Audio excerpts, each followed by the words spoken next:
একটা ছোট্ট উপমা দিচ্ছি, কেন সময় তো অপেক্ষা করছে না কারো।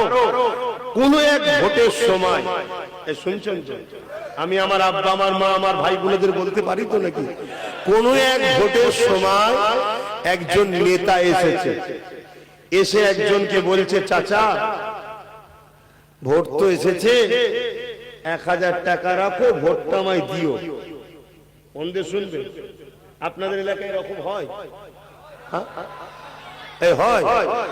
যাই হোক, তাহলে শুনে রাখো, কোন একজন এসেছে কোন এক ভোটের সময়, এসে 1000 টাকা দিয়ে কি বলছে, চাচা ভোটটা দিও। আম্মা বোনেরাও শুনবেন, চাচার জায়গায় চাচি বললেই তো হয়ে যাবে। 1000 টাকা দিয়ে বলছে ভোটটা দিও। ওই মুরব্বি ছিলেন খুব চালাক লোক। তো মুরব্বি বলছে, বাবা আমি 1000 টাকা নেবো না বাবা, তোকে ভোট দেবো খুনি, আমার কিন্তু একটা গাধা খুব প্রয়োজন। কি প্রয়োজন? গাধা। মন দিয়ে শুনবে, গাধা প্রয়োজন। তো বাবা তুই আমাকে একটা গাধা দে বাবা। তো এই নেতা বাজারে চলে গেছে, ই বাজার ও বাজার সি বাজার অনেক ঘুরেছে, ঘুরে লাস্টে ক্লান্ত হয়ে চাচার কাছে ফিরে এসেছে। এসে বলছে, চাচা গাধা তোমায় দিতে পারলাম না। কেন রে বাবা? বলছে, আরে বাবা 20, 25, 30, 40 হাজারের নিচে গাধা পাওয়া যাচ্ছে না। তা চাচা তুমি 1000 টাকা লাও, ভোটটা আমায় দিও। চাচা তখন বলছে, বাবা এত লজ্জা দিচ্ছিস কেন আমাকে, এত অপমান করছিস কেন আমাকে?